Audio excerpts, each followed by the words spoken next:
नमस्कार दोस्तों, VK knowledge electrical में आप सभी का स्वागत है। कंपटीशन एग्ज़ाम्स के प्रीवियस पेपर लेकर हम एक बार फिर उपस्थित हैं। दोस्तों, पेपर जयपुर मेट्रो का है, मेंटेनर इलेक्ट्रिशियन का है और अभी रिसेंटली 11 जून 2022 को ये पेपर हुआ है। इलेक्ट्रिशियन ट्रेड थ्योरी के इसमें 55 क्वेश्चन आए हैं। 25 प्रश्नों का पार्ट 1 में सॉल्यूशन मैं आपको दे चुका हूँ। सभी प्रश्नों को विस्तार से मैंने एक्सप्लेन किया है। पार्ट 1 को आप ज़रूर जाकर देखें अगर नहीं देखा तो, क्योंकि हमने सभी ऑप्शंस का एक्सप्लेन किया है। आई होप आपको क्वेश्चन और अच्छे से समझ में आ सकता है। आज हम आगे के प्रश्नों को हल करेंगे। आपसे रिक्वेस्ट रहेगी वीडियो को लास्ट तक ज़रूर देखना। सभी प्रश्नों को कारण सहित बताएंगे। चैनल से पहली बार जुड़े हैं तो सब्सक्राइब ज़रूर करें। वीडियो के डिस्क्रिप्शन में लिंक दिया हुआ है, हमारा एंड्रॉयड ऐप डाउनलोड करें। फ्री प्रैक्टिस टेस्ट भी उपलब्ध है और कंप्लीट पेड कोर्स भी अवेलेबल है। पूरे भारत में किसी कंपटीशन एग्ज़ाम की आप तैयारी करें, मोस्ट सूटेबल कोर्स हम आपको यहाँ प्रोवाइड करवाते हैं। आइए दोस्तों, आज के प्रश्नों से शुरू करते हैं। नंबर 1 आज का सवाल यानी 26वां क्वेश्चन आपकी स्क्रीन पर है।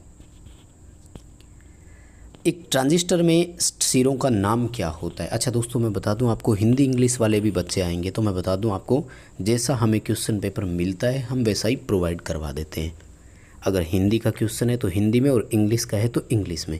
इस पेपर में दोनों मिक्स है, हम एक्सप्लेन हिंदी में ही करते हैं। दोस्तों, ट्रांजिस्टर के 3 सिरों का नाम होता है एमीटर, बेस और कलेक्टर। ये जो बात कर रहा है उस ट्रांजिस्टर का नाम है बीजेटी, जिसे हम बाईपोलर जंक्शन ट्रांजिस्टर भी बोलते हैं। इसमें 2 पीएन जंक्शन होते हैं। बाईपोलर युक्ति है, करंट कंट्रोल युक्ति होती है। एक बीजेटी के बारे में मैंने कई चीज़ें आपको बता दी हैं। 2 जंक्शन होते हैं, द्विध्रुवीय डिवाइस है, करंट कंट्रोल डिवाइस है, 2 अवक्षय परत होती है, 3 टर्मिनल होते हैं, एमीटर, बेस और कलेक्टर। अभी बी ऑप्शन इसका बिल्कुल सही है यहाँ पर। अगला सवाल यानी 27वां क्वेश्चन, क्या कम करने के लिए ट्रांसफार्मर की कोर को लेमिनेट करते हैं? रिड्यूस का मतलब घटाना है। ट्रांसफार्मर कोर को लेमिनेट क्यों करते हैं? बहुत सिंपल है। ट्रांसफार्मर की कोर हो, आर्मेचर की कोर हो, मोटरों के स्टेटर की कोर हो, अगर आप उनसे सवाल पूछा जाता है कि लेमिनेट क्यों करते हैं तो एडी करंट हानि कम करना ही आएगा। देन सवाल पूछा जाए कि सिलिकॉन स्टील की क्यों बनाई जाती है, तब आपको उत्तर करना है स्ट्रेसिस हानि कम करने के लिए। ट्रांसफार्मर में इन लॉसेज का पता कैसे करते हैं हम? तो इसके लिए हमारे पास ओपन सर्किट टेस्ट होता है। अगला सवाल है, which of the following is not a switch, यानी इनमें से कौन सा स्विच का प्रकार नहीं है? दोस्तों, ये जो ऑप्शन देख रहे हो आप, ये 2 वे स्विच का प्रकार है। इसे हम SPDT, single pole double throw भी बोलते हैं। ये भी स्विच आप देख रहे हैं, ये भी एक तरह से जो नंबर 2 पर है स्विच का ही है, लेकिन ये 1 वे का है। ध्यान से देखिए, कई बार बच्चे कंफ्यूज हो जाते हैं। ये है सेकंड वाला, तो ये 1 वे स्विच कहलाता है हमारा। नंबर 3 का ऑप्शन आप देख रहे हैं दोस्तों, इसको अपन बोलते हैं पुश बटन, और ये NO प्रकार का है, यानी नॉर्मली ओपन स्विच का ये प्रकार है। दोस्तों, D ऑप्शन जो आप देख रहे हैं, ये फ्यूज का प्रकार, स्विच का प्रकार नहीं है, ये फ्यूज का सिंबल है, फ्यूज का प्रतीक है। बहुत सिंपल सा क्वेश्चन है। आई होप आप चीज़ों को समझ रहे होंगे, और ये सिंपल सा है, हर कोई बच्चा भी इसे सही कर सकता था। अगला सवाल देखिए, which of the following device protect equipment, कौन सी ऐसी युक्ति है जो उपकरण को ओवर करंट और शॉर्ट सर्किट दोनों से ऑटोमेटिक बचाव करती हो? दोस्तों, लिमिट स्विच जो होती है ना, ये मोटर और लिफ्ट सर्किट में होती है, जिसमें एक लिमिट के बाद ऑटोमेटिक यानी ओवर ट्रेवल को बचाती है। ये गति को एक सीमा के बाद नहीं चलने देता है। स्विच केवल ऑन ऑफ करने के काम आता है, शॉर्ट सर्किट से हमें कोई प्रोटेक्शन नहीं देता।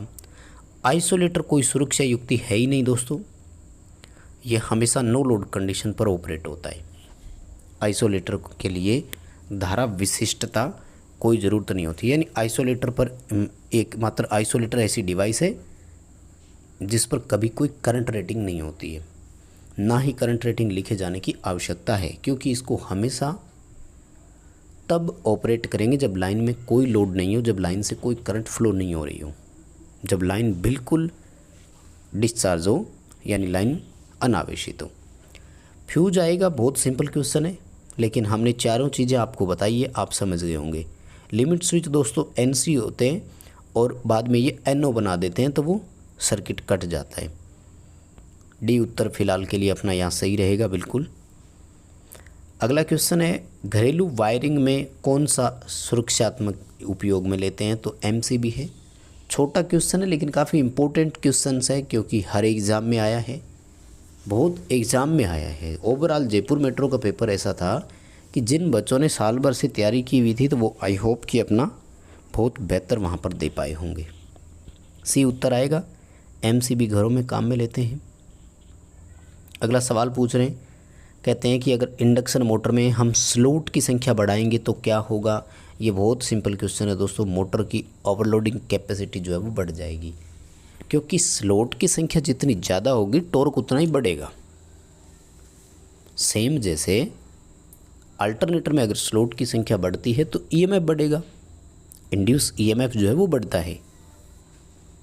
इसी तरह से मोटर में अगर स्लॉट्स की संख्या बढ़ती है उसी पोल पर तो पोल पिच कम होती है, पोल पिच कम होगी तो ज़्यादा टॉर्क पैदा कर पाएगी मोटर। ए ऑप्शन आएगा, provide better overload capacity. Motor की जो ओवरलोड क्षमता है वो और ज़्यादा हो जाएगी, आसानी से मोटर जो है वो बियर कर पाएगी ओवरलोड को। दोस्तों अगला सवाल है कि अर्थ वायर के बारे में कौन सा अनुप्रयोग सही नहीं है, या फिर यूँ कहें कि कौन सा अर्थ वायर का अनुप्रयोग नहीं है। तो देखो, अर्थ वायर जो है वो मानव शरीर को झटके से बचाव करवाता है, बिल्कुल सही है। ट्रैक्शन लाइन कर्षणकारी है, लाइक रेलवे हो गया, इन सब में एक रिटर्न चालक के रूप में काम में लिया जाता है, ये भी बिल्कुल सही है।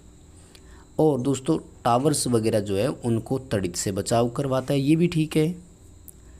दोस्तों अर्थ वायर जो होता है ना, ये शॉर्ट सर्किट से कभी बचाव नहीं देगा, ये तो हम सब जानते हैं। जैसे ELC भी मान लो आप, अर्थ लीकेज सर्किट ब्रेकर है ना, तो ये आपको शॉर्ट सर्किट से प्रोटेक्शन नहीं देगा, वो आपको केवल अनबैलेंस या लीकेज करंट से ही प्रोटेक्ट करेगा। तो ये जितने भी ग्राउंडिंग और अर्थिंग वाले होते हैं ये ओपन सर्किट, शॉर्ट सर्किट, इनसे प्रोटेक्ट नहीं करते हैं हमें कभी भी। सी ऑप्शन आएगा, विद्युत सिस्टम को शॉर्ट सर्किट से अर्थ वायर नहीं बचा सकता। अगला सवाल, न्यूट्रल अर्थिंग अगर हमें चाहिए तो कौन सा ट्रांसफार्मर काम में लेंगे। ग्राउंडेड ट्रांसफार्मर आता है जिसकी सेकेंडरी जो है वो स्टार कनेक्टेड हो। वैसे देखो CT और PT है तो ये तो करंट और वोल्टेज नापने के काम आता है। ऑटो ट्रांसफार्मर जो है वो स्पीड रेगुलेशन, वोल्टेज रेगुलेटर के लिए काम में आता है। ग्राउंडिंग ट्रांसफार्मर इसका बिल्कुल एग्जैक्ट और सही उत्तर है यहाँ पर। अगला सवाल है, DC मोटर में जो पोल होते हैं वो कैसे डिसाइड किए जाते हैं, या अगर स्पीड के अकॉर्डिंग बात करें तो पोल से गति जो है वो व्युत्क्रमानुपाती आएगी, क्योंकि गति का फॉर्मूला तो फिर सबके लिए सेम ही रहेगा, N = F/120/P से भी अगर आप देखते हैं तो ये इंडक्शन मोटरों के हिसाब से भी यहाँ पर अप्लाई हो जाता है। और अगर मोटर का आप बैक EMF के फॉर्मूले से देखते हैं तब भी आपको यहाँ पर जो है वो समझ में आ जाएगा कि पोल जो है वो गति के व्युत्क्रमानुपाती है। कैसे, बैक EMF का फॉर्मूला होता है φZNP/60A, है ना, φZNP/60A। अब यहाँ से अगर आप देखिए कैलकुलेट करके आते हैं अपन, तो क्या फॉर्मूला बन रहा है, φZNP बराबर बैक EMF × 60 × A।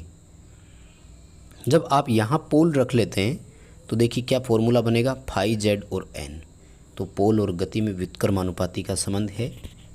यानी इंडक्शन मोटर हो या DC मोटर हो, पोल की संख्या बढ़ेगी तो स्पीड घटेगी, ये कन्फर्म है। आप चाहें तो इन्हें सीधे तौर पर भी याद रख सकते हैं। अगला सवाल, ओवरहेड लाइन में जहां उपभोक्ता के कनेक्शन दिए जाते हैं तो उसे क्या बोलते हैं, सर्विस मेन्स बोलते हैं। फीडर वो होता है जो डिस्ट्रीब्यूटर को पावर सप्लाई देता हो। डिस्ट्रीब्यूटर वो होता है जो उपभोक्ता की सर्विस मेन्स के लिए टैपिंग प्रोवाइड करवाता हो। सर्विस मेन होती है कि इस डिस्ट्रीब्यूटर में टैपिंग से लेकर उपभोक्ता के घर में जहां एनर्जी मीटर लगा रहता है वहां तक की लाइन को बोलते हैं। सर्विस मेन काफ़ी इम्पोर्टेंट है दोस्तों, पेपर में इसके बारे में कई बार सवाल आया है। Next question, DC series motor का उपयोग कहाँ करेंगे? बड़ा इम्पोर्टेंट है। वहाँ काम में लेंगे जहाँ हमें हाई स्टार्टिंग टॉर्क की आवश्यकता हो। और दोस्तों हम सब जानते हैं लोकोमोटिव जो होता है ये रेलवे का एक होता है, ट्रैक्शन जॉब में काम में आता है।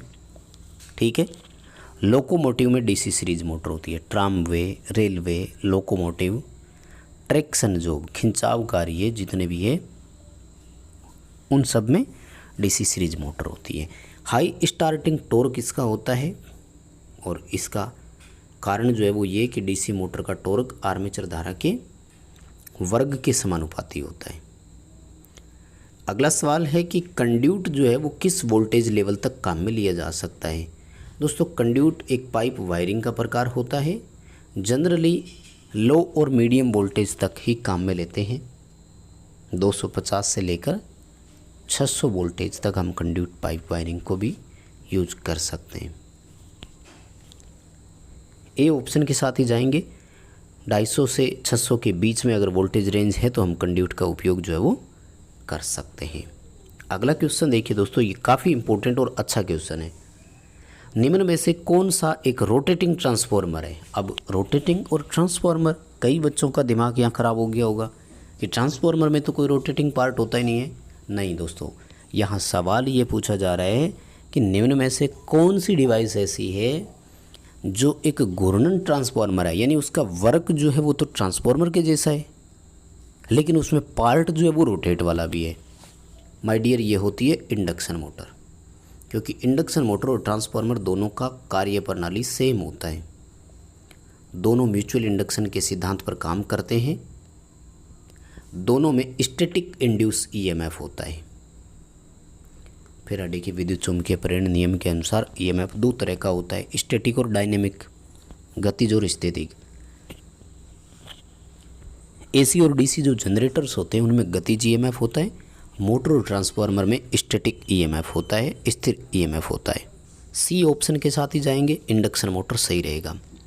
अगला सवाल, किसी पदार्थ की अगर परमेबिलिटी लो है तो ये किसी चुंबकीय पथ के लिए रिलक्टेंस कैसा प्रदान करेगा?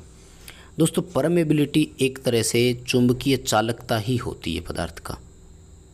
क्या होती है? मैग्नेटिक कंडक्टिविटी होती है। ये बताता है कि पदार्थ चुंबकीय गुण कितने हैं पदार्थ में। दोस्तों अगर चुंबकीय गुण निम्न होंगे ना तो प्रतिष्ठंभ उसका उतना ही अधिक होगा, यानी वो हाई रिलक्टेंस प्रदान करेगा।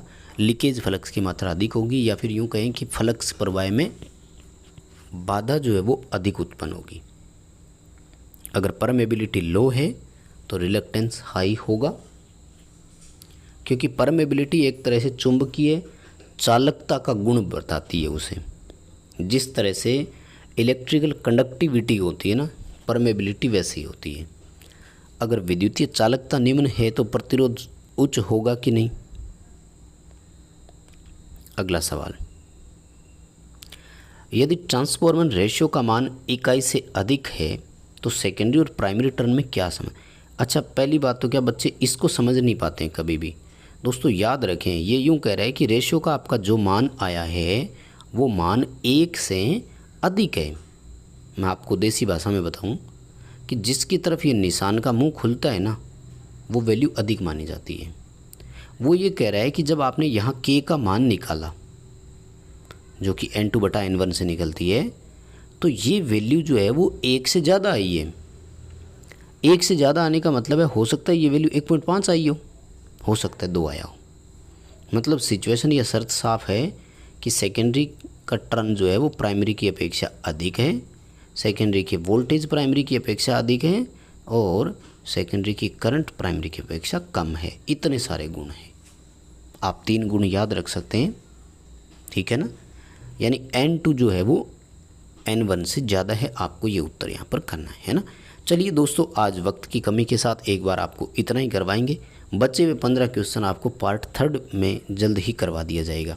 आप बस वीडियो को लाइक कर दीजिए ताकि मोटिवेट होकर जल्द ही आपको वीडियो प्रोवाइड करवा दूँ मैं उन 15 क्वेश्चंस का। और भी चैनल सब्सक्राइब करना ना भूलें, ऐप डाउनलोड करना है और हमारी ऑफिशियल वेबसाइट electricalvk.net पर विजिट करके इसकी PDF आप प्राप्त कर सकते हैं।